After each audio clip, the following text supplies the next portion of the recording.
Hello? Hi, Lebo. There we are. Yeah. Can you see me now? Yes, you had your camera off.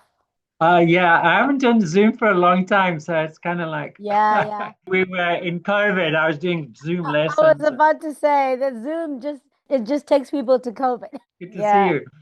Oh, good to see you. Good to see Are you you. still going to the same church?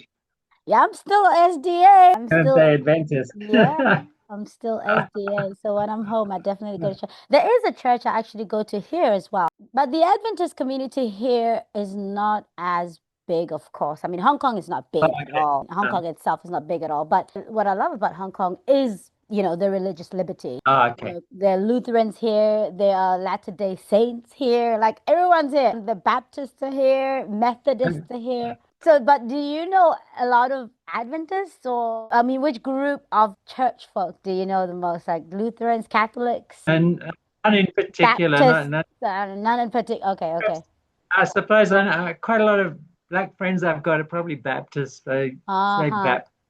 Uh-huh. Very evangelicals, yeah. My mother was Catholic, and my on that side of the family is Catholic. My father was Anglican, and we were brought up as Anglican, Oh, and that sort of continued. Yeah. I've known you for years. And how did it not come up that, But well, how I did we never talk about it? my discovery was there was a confirmation, and I haven't mentioned this. I don't think I mentioned this to you. Yeah. Right. So the first thing was I was going into my name and origins. Now, Yeah, yeah, yeah. surname Garside is, I think, Anglo-Saxon, right? If you Okay. know anything about, they were the Germanic tribes that invaded, pushed out the Celts, and their comeuppance was going to come in Garside, I 1060. actually think we did talk about. I think we did talk about your surname for a bit, So, not but the my mother's ancestry, surname Vikings and stuff. is, Yeah.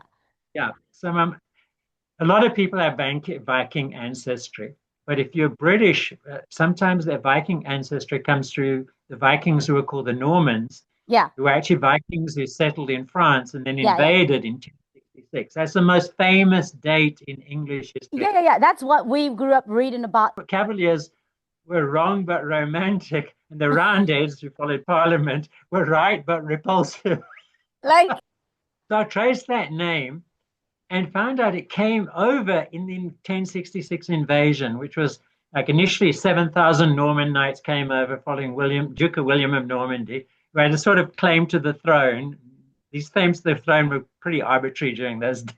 yeah, yeah, Anyway, yeah, yeah, yeah. he defeated the English king, King Harold, who died on the battlefield, and then they just took over ruling England and were quite ferocious. And they're French speaking, and the aristocracy and the kings of and queens of England spoke French for over 200 years, and that had a linguistic impact on the English that we Of speak today. course. Yeah, yeah, yeah.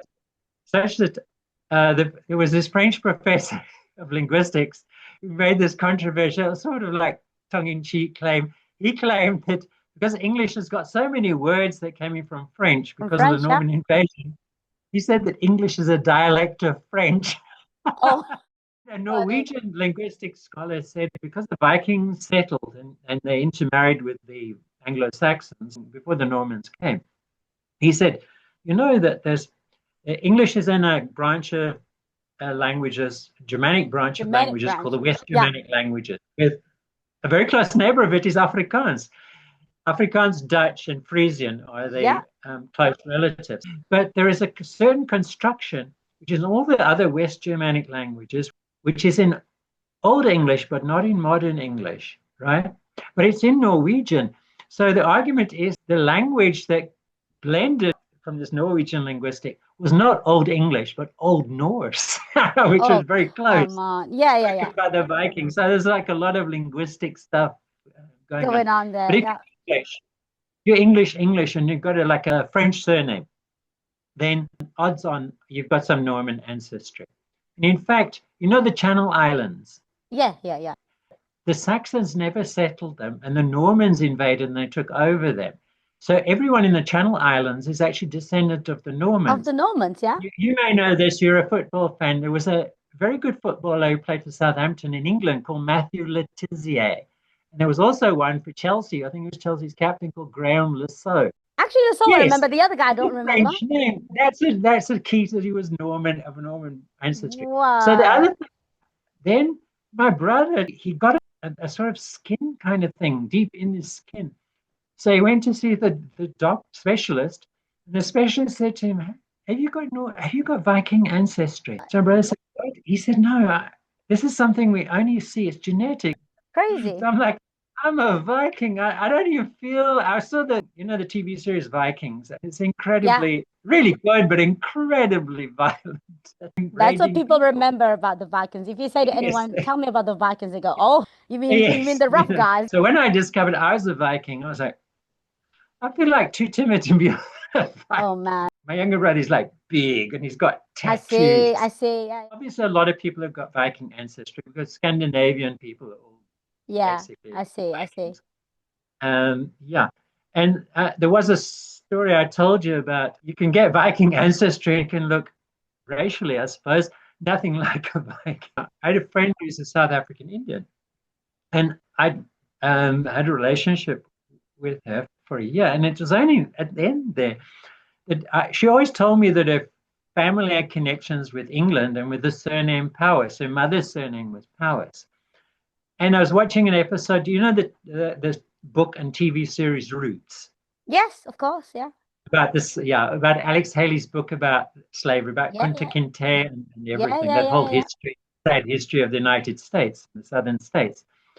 And the woman who was there said, "Oh, it's going to be tricky, but for me it's easy because my surname is Powys, and we came to England as part of the Norman invasion in 1066." I'm like, "Oh my God!" Oh, She, her ancestor and my ancestor may be sitting next to each other in the same boat.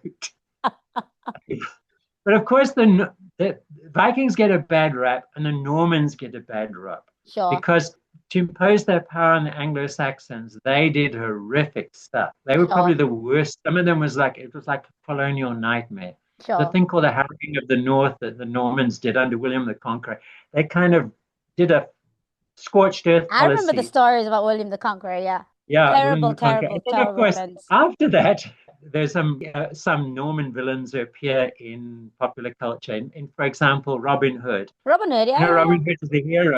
Robin Hood was not so wonderfully played by Kevin Costner, remember, with American accent. Oh, I want to talk a little bit about what you touched on, like when you kind of feel not, I don't want to use the word betrayed because I mean, look, we are born, how we're born. You look like how you Yeah. look like. You have no control over that. You accept what you're given, right?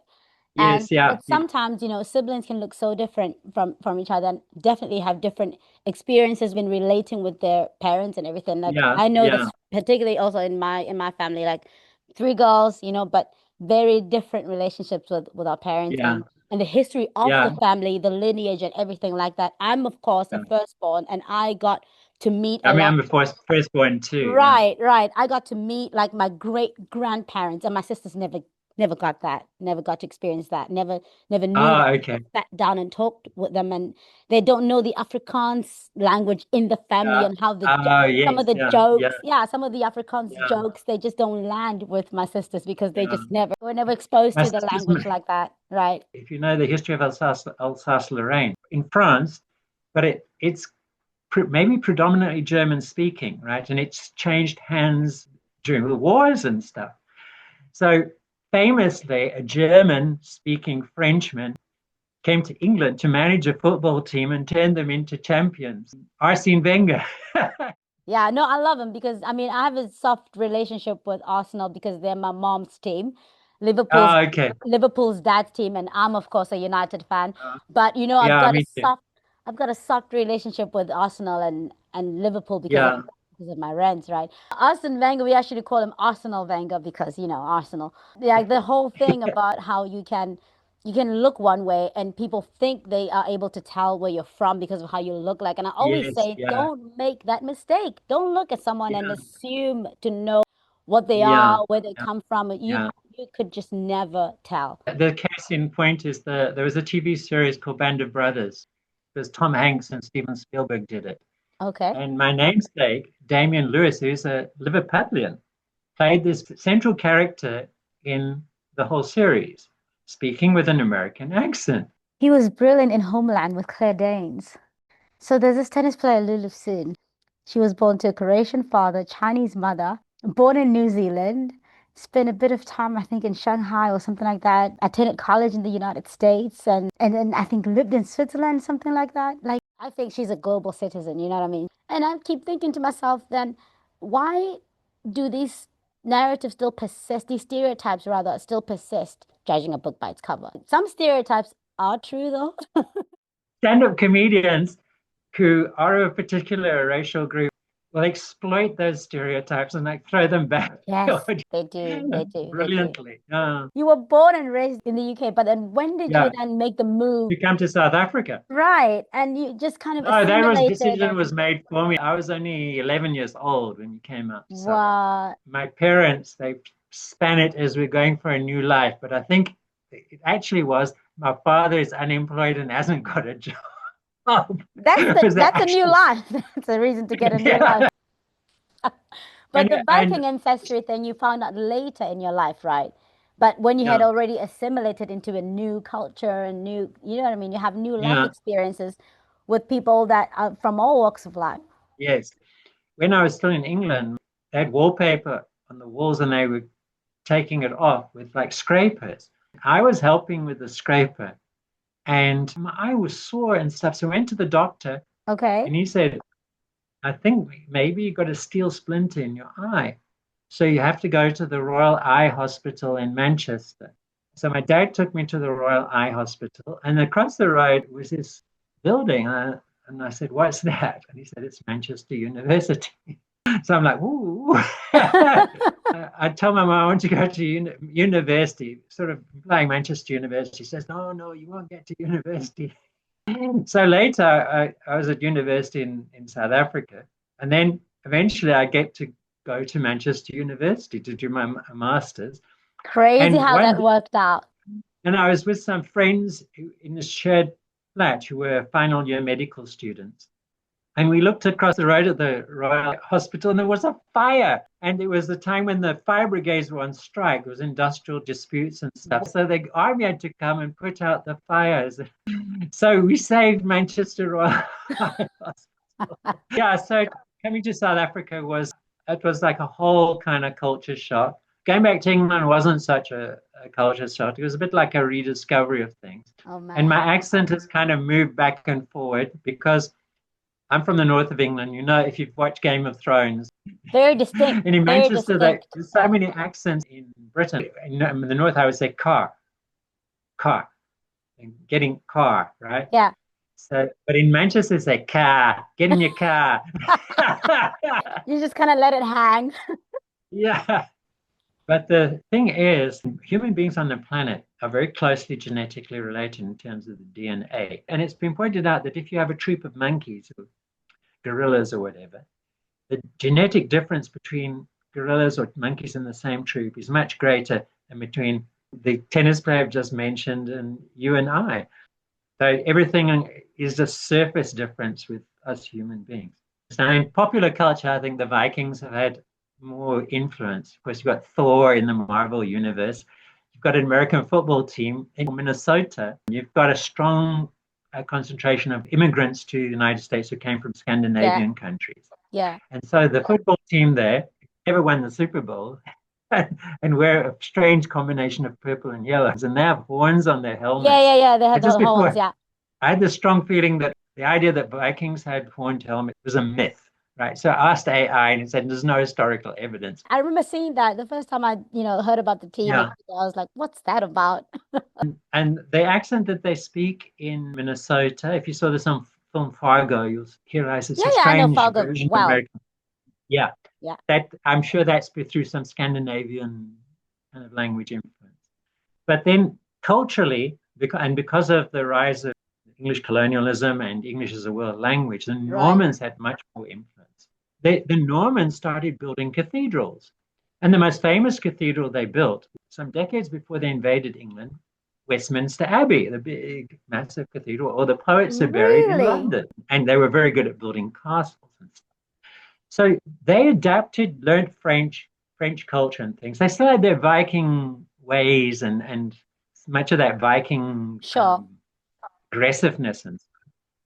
But they also, when they came over, they were altering Britain or altering England in a very great way, not just with the language, but with the culture, because they imposed the feudal order.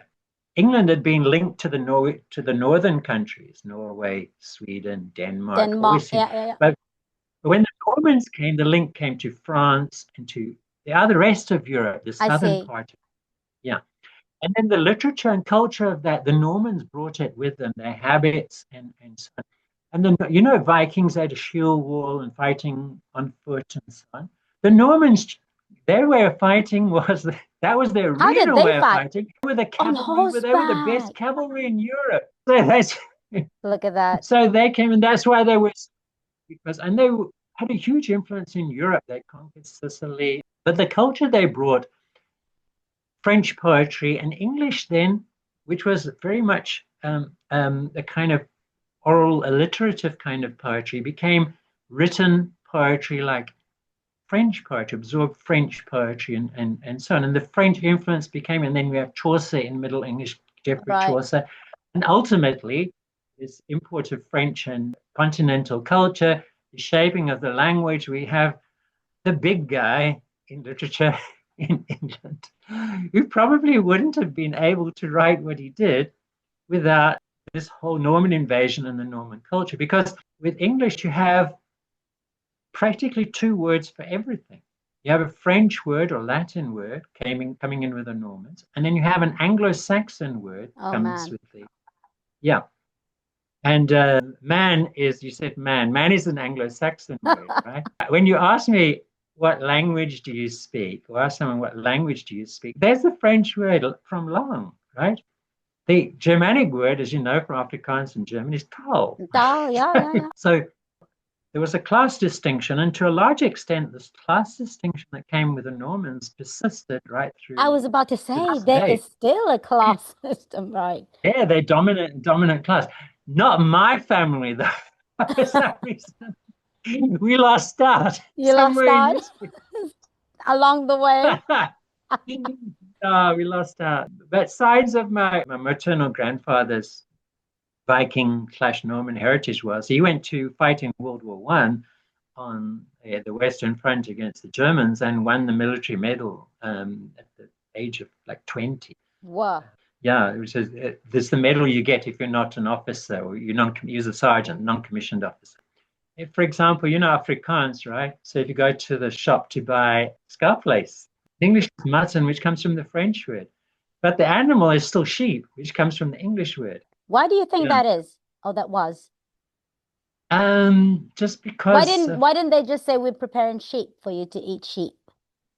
and the Normans didn't want that. For a long time, the communication between the two groups, obviously the Norman French, for example, Norman French is a bit different from Parisian French. So, like, for example, if you know French, the word for garden is jardin. But the word for garden in Norman French is what we get, garden. But the Normans also inadvertently brought in some of the culture that predated the Anglo-Saxons, because when the Anglo-Saxons arrived, they were in war with the Celts, who had been Romanized. The Roman armies had pulled out, leaving the Celts to fend for themselves. Do you want to share your Where poem with me, please? On okay, Viking? yeah, okay, Just the title got me right. On Viking. yeah, okay. Just to explain it, it's the idea that like these Vikings, if you have it in you, then what do you do with it? And it's suggesting, well, it's there. You can't get as much as you Does might like to get it out. does You the title can't suggest that you want get to it get rid of it? because the Viking solution to problems is to hit someone over the head with a battle axe, and Wow. that's not good for the modern world at all. So, unbiking. All day and night, I set about to unbiking myself, scrubbing off the blue tattoos, hard enough to work my way down to the DNA, covering up the old battle scars, forgetting the old allegiance to Odin and the other gods, putting in a box all my armor, axes, and arrows, setting it alight, letting it float down the river, an immaculate death to all that heritage and legacy which may, yet surviving, never disappear. Never. We are who we are, Dee. We are, yeah, we are. We are who we are, and you either just accept it or, Yeah, but also, and this is a something of a sad indictment. My Norman heritage intensified my longing to learn to speak French. When I was teaching at University of KwaZulu-Natal, I was teaching communication and media. I decided to do the first year course in French. So I was sitting in a first year French course with some of my first year media students, and they were doing much better than me in French, and I was battling. And I've never really got into speaking French, and it would be such a joy to learn to speak French because that's the language my ancestors spoke Right. way back there. Do you Then, feel yeah, that you would have connected with your roots more? I was very keen on French poetry of the late 19th century, what they call symbolist poetry. People like Arthur Rimbaud is the bad boy of French poetry, and Stéphane Mallarmé and others. That kind of poetry was like very appealing to me, so I could then read it in the original kind of stuff. Manchester United and Leeds United were fighting for the title in 1992. And the story goes that Leeds were after a fullback. The chairperson phoned Manchester United's chairperson, asked about this fullback. And so Alex was passing, and then he said, the chairperson of Leeds is asking about our fullback, Dennis Irwin, I think. And then Alex shook his head and said, no. And then he said, ask about Eric Cantona. There we go. They asked about Cantona, and then news came that he's coming to Man United. And a Man United fan wrote, he said, first he was this, they described him when he was at Leeds and stuff. But a joke came up. This is a Man United joke to put down Leeds fans as like beneath them and not all that culture clued up. Eric Cantona was asked, what do you like? So he said, I like poetry and Rimbaud. I like Rimbaud. The day after, all these parcels came from Leeds fans full of pictures of Sylvester Stallone. Oh my gosh. Of course, Leeds lived to regret that sale to Man United because he was sensationally good, and Man United broke. And then Yes. Man United won the championship the very next year. Yes. Yeah. But I mean, talk about recent times, right? I'm loving the fact that we have two big wins this season. I mean, we beat Liverpool at City. home at Anfield after Yeah. years. I think since like Yeah. 2015 or 16, something crazy like that. I remember reading so many articles about that after we won. It was big. And then, of course, the derby. I wonder if a lot of newer, younger City and United fans know the history that the relationship between the two teams wasn't actually at all adversarial. Talk a little bit about that. Of course, Manchester was bombed by the Germans during the I've read about that. 1940s, and Old Trafford was hit, Yeah, and they had to repair it. So Manchester United had to play at Main Road. Yeah, City's old ground. Yeah, so there was that, and also the charge that Manchester City fans level that Man United aren't really within the city limits of Manchester. They're really all under Salford. kind of So outskirts. Yeah. Tevez was transferred from Man United to City. Yes, And so then I they put remember. Man City fans put a blue poster up with him on it saying, "Welcome to Manchester." Like you were not in Manchester. Now So you are. Now you are. I remember that very well. Oh man, but I and love football history so much. I yeah, love it. but the last one was on the eve of a derby match. The Guardian newspaper was doing a kind of preview of the game coming up, and they pointed out that something that Man City fans must never hear. Their name before they came Manchester United was Newton Heath, and they would wear green and yellow. This other club in Manchester, Ardwick FC, came to bail them out and saved them from bankruptcy. So Newton Heath would have died, and with it, Manchester United would have died. So why the Guardian didn't want you to mention it to, so don't mention this to City fans because Ardwick FC became Manchester City. I have to, in this lifetime, I have to watch a match at Old Trafford. I have to. It would be so good if it were a derby, like, but I have to go to Old Trafford. Yeah. I want to read this poem by Worcestershire. I'll just read a bit of it. No one leaves home unless home is the mouth of a shark. You only run for the border when you see the whole city running as well. Your neighbor's running faster than you, breath, breath bloody in their throats. The boy you went to school with, yeah, I love it. The boy you went to school with, who kissed you dizzy behind the old tin factory, is holding a gun bigger than his body. You only leave home when home won't let you stay. You only leave home unless home chases you, fire under feet, hot blood in your belly. It's not something you ever thought of doing until the blade burned threats into your neck. And even then, you carried the anthem under your breath, only tearing up your passport in an airport toilet and sobbing as each mouthful of paper made it clear that you wouldn't be going back. So let's leave it there. I like the beginning and I like the ending. I love all of it. And the thing is, it's a heavy poem, but it's so funny in some parts. Yeah, I did go. Yeah, Yeah, no, it's it not quite tickles me. satirical. It tickles me in parts, and then it makes me also kind of just shed a tear just because of war or famine or whatever. Let's talk a little bit about, the reasons why people leave home. I mean, I found out the hard way, I suppose, about apartheid, Right. because that was kind of alien to me. I didn't know the history of South Africa. But plainly, it was assisted passage because they want the white government, Afrikaner government, wants to boost the number of white people in Sure. the country. Yeah. We were supposed to, you had to say where you were going to go. So we were going to go to Durban. But unfortunately, we were put in a hotel in Muizenberg, Cape Town. And then I started the agitation to stay in Cape Town. And of course, I went to Durban teaching for like 20 odd years. Did you love it? Did you love I Durban at did, all? yeah. One thing was football allegiances and other allegiances. I kind of clung to the idea of finishing my PhD at UCT because I kind of had that UCT is the best kind of Yeah. idea, as all Cape Townians do. I could be wrong. Last time I checked, it was UCT, UP, University of Pretoria, and Wits. And I think So the fourth was University of Johannesburg. okay.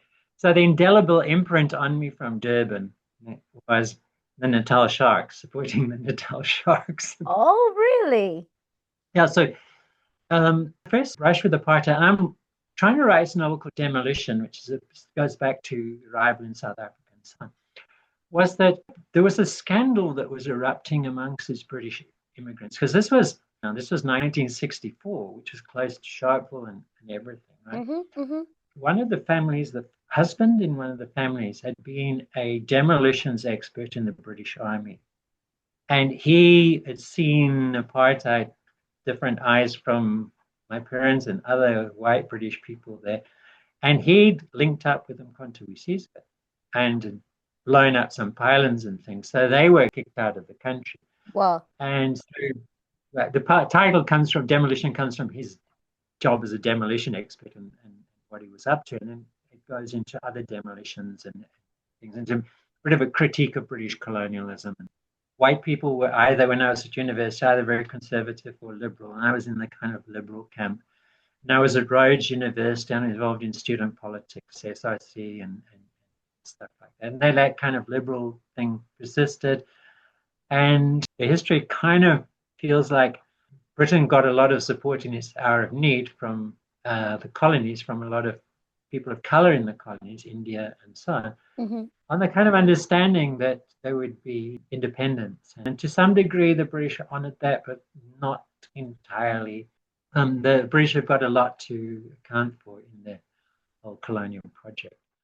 Since I've been, in this part of the world, I've been very mindful, very much careful in how I approach day-to-day, interactions with Chinese learners. Yeah. You know what I mean? And for the most part, I'm still me. I'm still free. I'm still bubbly. I'm still very friendly.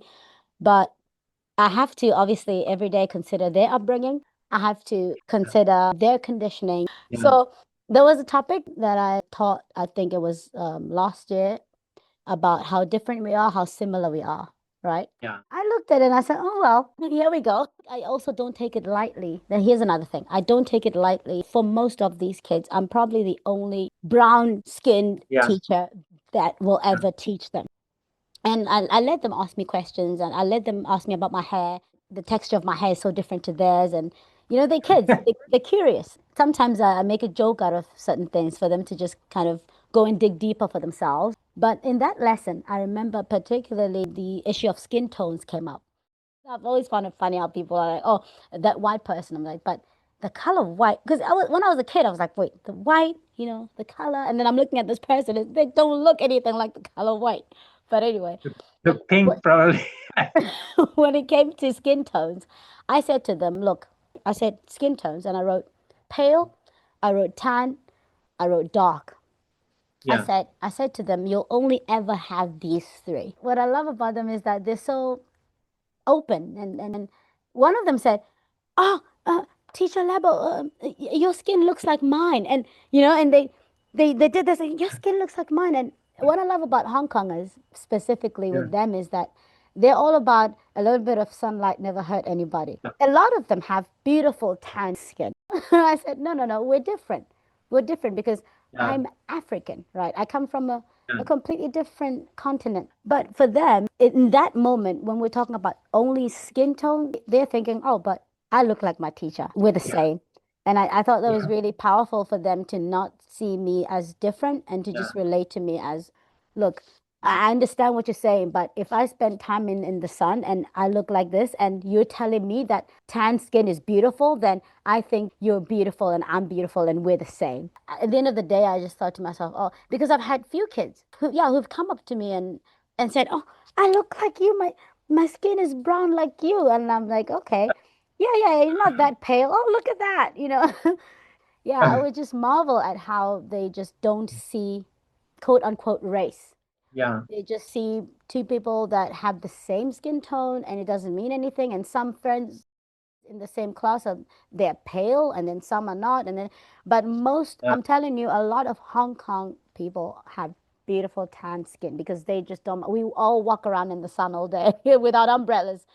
Some years ago, I think it was Mnet ran a thing with this South African female geneticist on mitochondrial DNA and taking very famous people and seeing which mitochondrial DNA is passed down your maternal line Yeah. and will give you can pinpoint areas where you came from. They got like a lot of famous South Africans, including Nelson Mandela, and some random ones as well. And they did this test, and the result, and then they had group photos of the various designated groups. And some people who were black found themselves they were classified European DNA. And Peter Dirk Ace, the Afrikaner satirist, he was classified Bantu DNA. This little girl from the Free State, Afrikaner girl, was classified Khoisan DNA.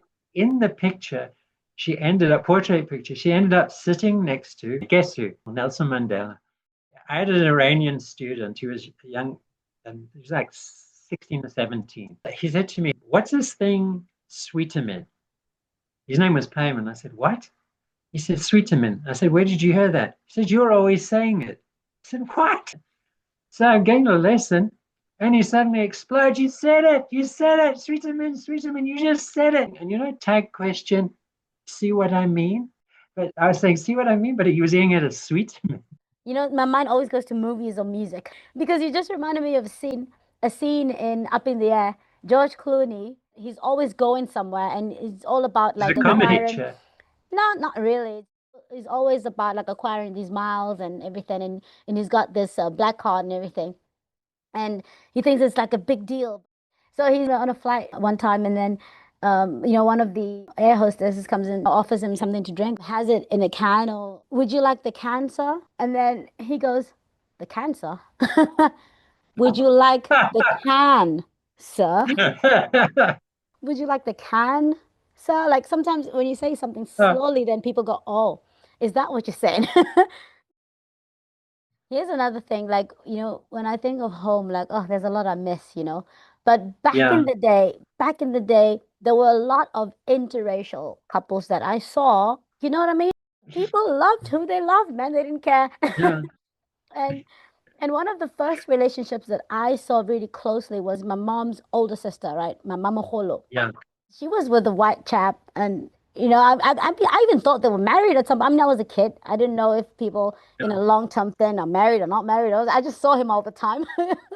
So I thought he's part of the family, you know. But I married a black woman, as you know. I know that. So that's where I'm Yeah, one going. time she got really mad at me and she said, "So you think you're white?" That's good. We were married within a couple of months of having met. Yeah. This white man, and he spoiled me a lot. I wrote about it. I said their relationship really opened my eyes to the fact that, look, it doesn't matter, man, what you look like. And as long as we can have a conversation, there's something that feels familiar when we start to Yeah. talk, and there's things we have Yeah. in Yeah. common, and we laugh at each other's jokes. And there's this nurturing of a new friendship thing that we're doing together. We both want it, you know? And then something can blossom from that, and it's a beautiful love story that they had. Well, right in front of my eyes, it played out. And even though I think I didn't see him after a while, I never cared to ask. But I was a kid. I didn't really ask her until much later in my life when I was grown up. Whatever happened to Alan? You know, whatever happened to that guy? Because I thought you guys were great. You're a match, and yeah, you look No. very much in love. And as a kid, but it did a lot for me in terms of like Yeah. looking at love, you know. Yeah. And she was like, "Wow, I did not know you felt this way." I was like, "Yeah, I even wrote a whole piece about it."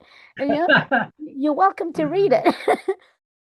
And I sent it to her, and she was really touched. I said to her, he used to take me to Yeah. town, buy me chocolate, buy me Yeah. this, buy me that, and I spoke English with him all the time. So Yeah. that, of course, it all was part of my upbringing and me Yeah. loving the English language so much as I do. So, and my dad as well was a big part of my story, and teaching me how to read and playing Scrabble with him. Scrabble is still my favorite board game because of dad and because of English. Like, Yeah. so yeah, vocabulary is a big thing to me growing up. And like, I just look at people these days still obsessed. Like, you can't love that person because they don't look like you, they don't speak your language. I'm like, really, guys?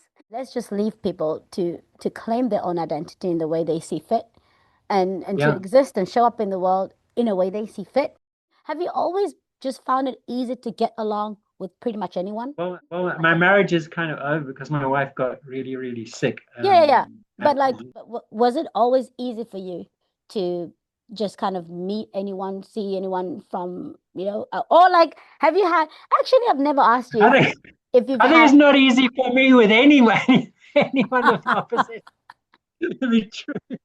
no, but you seem to get along with anyone. That's what I mean. Yeah.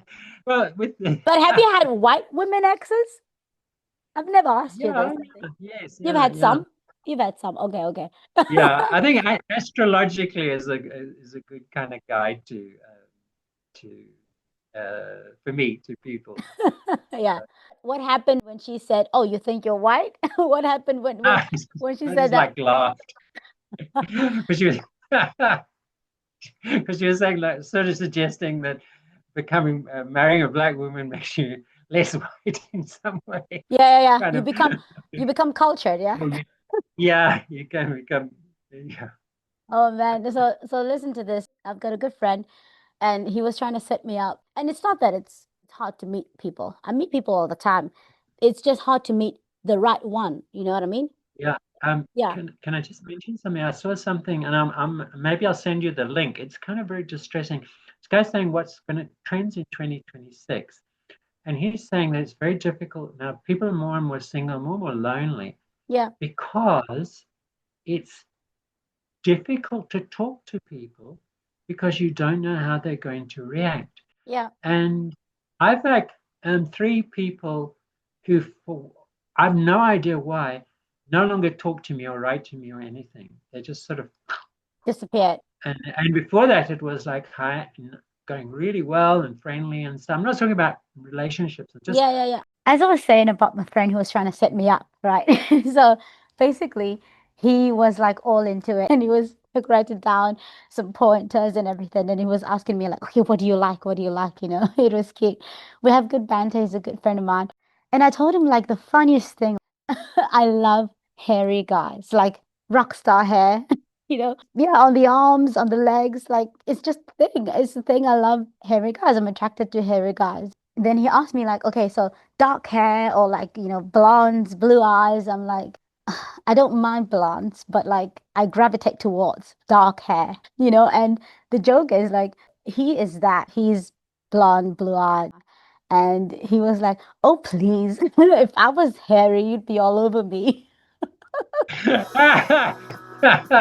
Oh, Dee, thanks for the great conversation. Two Manchester United fans, two poetry lovers and writers, two firstborns. Yeah, I miss you a lot, my friend, and I'll see you when I'm home soon. Okay, be in touch. Bye.